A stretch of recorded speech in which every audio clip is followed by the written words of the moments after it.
Okay, in this video, we're going to go over how to find the orthocenter of a triangle. So it makes sense to go ahead and define what an orthocenter is. And an orthocenter basically is where the altitudes of a triangle intersect, which again leads to probably another question. What is an altitude? Not only are we going to cover what is an altitude in this particular video, but we're also going to cover what is a perpendicular. We're going to review the slope formula, and we're going to review the point slope formula because we're going to find this orthocenter using algebra. Okay?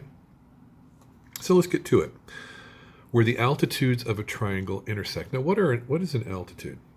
An altitude basically is a line that is drawn from the vertex to a perpendicular with the opposite side. So let me just go ahead and see if I can make this look like a 90-degree angle. Because remember, perpendiculars are 90 degrees. So here is a line segment that is drawn from the vertex perpendicular to the opposite side. Now, if we did that again with the other two vertices, and let's see what we got here. So here is my point. Let's try to draw this as much as possible. There we go. That's what it looks like. It's a perpendicular. And then finally, we're going to do it again over here. And you're going to see, if I did this correctly, yeah, it looks pretty good. Perpendicular again. That all three of the altitudes, once you draw them from, again, perpendicular line from the vertex to the opposite side, they're all going to intersect at one point. And again, that point is called the orthocenter. Okay, so we've gone over what is an altitude and what is a perpendicular. And again, an altitude is a line segment. Let me just see if I can just fit this in here. A line segment drawn from, that's on there, from a vertex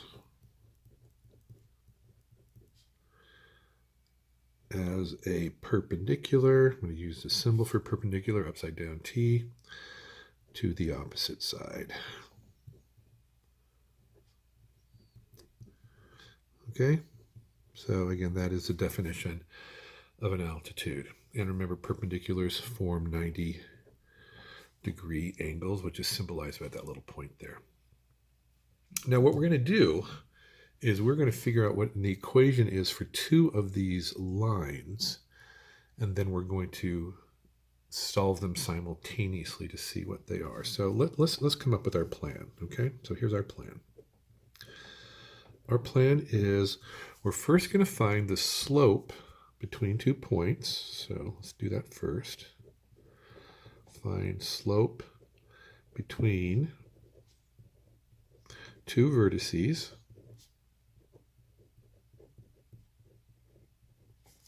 Then we're going to take find the perpendicular slope.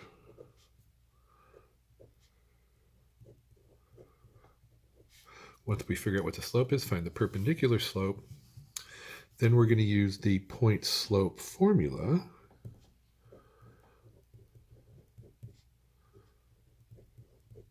to find a line that is the perpendicular to the opposite side. Okay, so this is our plan. Find the slope between two vertices, like for example here and here.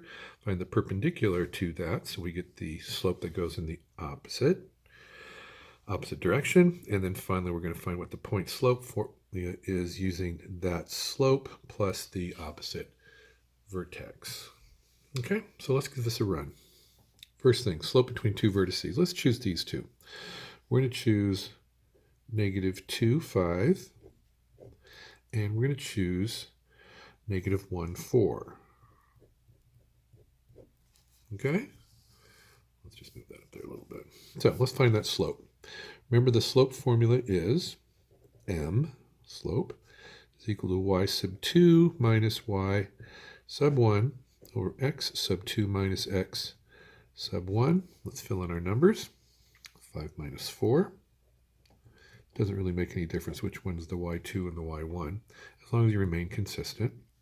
So this one minus this one, therefore x is going to be negative 2 minus a negative 1. Negative 2 minus negative 1. That's going to give me up here positive 1. Let's add the opposite down here. That's going to give me a negative 1.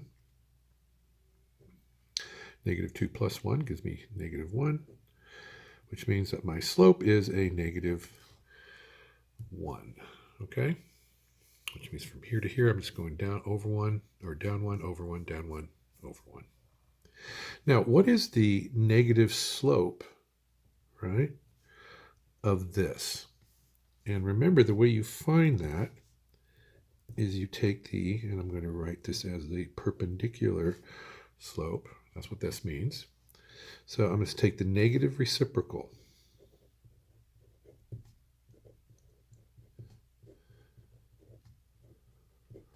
I don't know if you remember that from your algebra class. But the negative reciprocal of this would be like a negative 1 over 1. Because I made this a reciprocal. I flipped this up and down. Then I made it negative. So a negative negative gives me a positive 1 over 1, or just a positive 1. Okay? So now that I've got my slope, this slope right here, because it's perpendicular to this, and I've got a point on that line, 0, 6. I'm going to use the point slope formula to come up with the equation of that line. So here we go. Remember, the point slope formula is y minus y1 is equal to m times x minus x1. So my slope we said was 1. Put that in there. My point that I have here is 0, 6, so my x is 0. Over here I've got y minus 6. So let's solve this. Y minus 6 is equal to, distribute here, is just 1x. 1 times 0 is just 0, so I'm going to leave that alone. And then I'm going to add 6 to both sides. I get y is equal to x plus 6. Okay? So here is my equation for this line. Now let's find the equation of another line. Let's use, how about this one right here? Okay? So I'm going to need to find the slope, I need to find the slope between these two vertices, all right? So let's just go over here. Actually, let's make it over this side here. So negative 2, 5, and 0, 6. Okay? And let's find the slope there.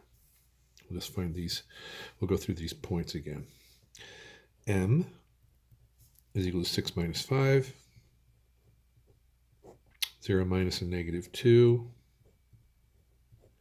That gives me 1 over a positive 2. Okay, so that's my slope.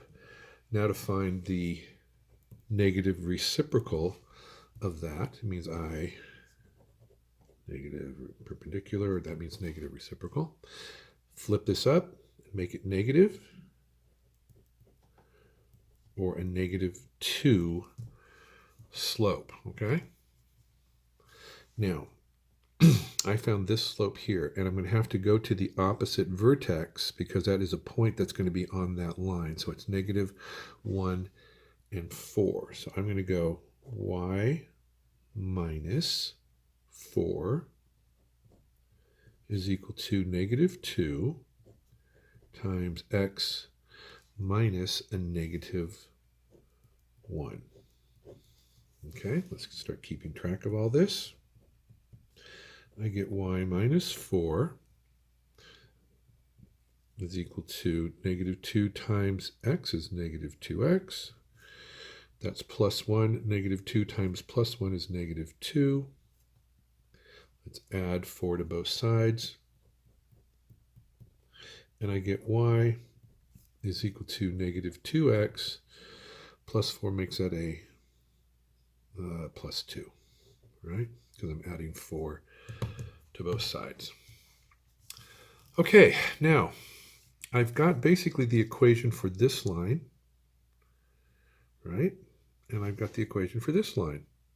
So I'm going to see where they intersect. And the way you do that is you set them equal to one another, because that gives you a common point that works in both of these equations. That should have been our step 4 up of our plan here. So let me just put that in there. And then find the intersection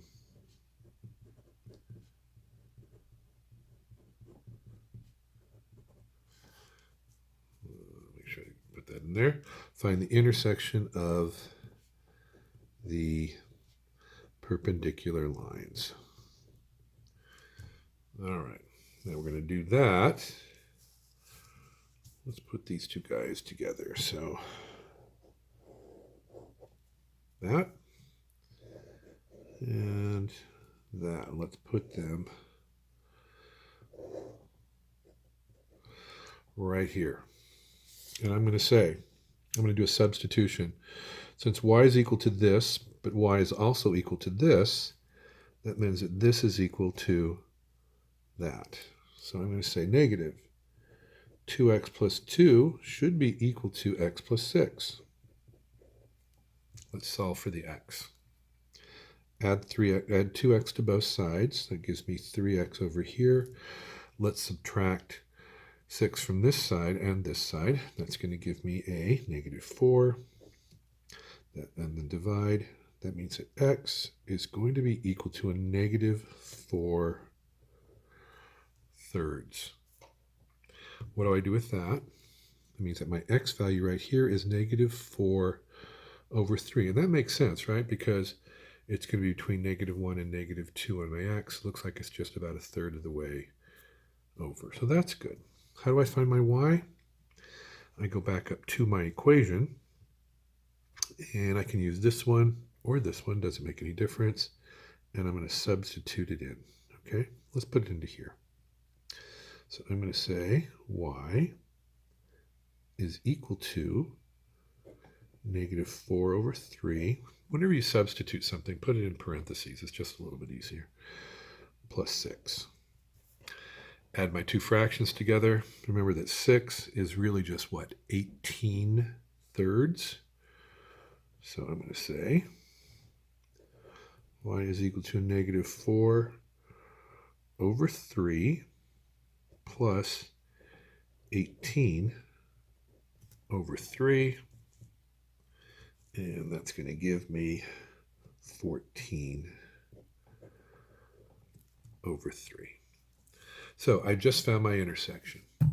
My intersection now is, let's go back up here, x is a negative 4 over 3, and my y is going to be 14 over 3. Now, does that make sense? Let's see. 14 over 3 is a little bit over, between 4 and 5, right? So here's my 5. If this is the y-axis, that's my 5. Here's my y, and that's 4. That's going to be somewhere actually in between the 4 and the 5. And sure enough, it is. Long explanation. I hope that was helpful.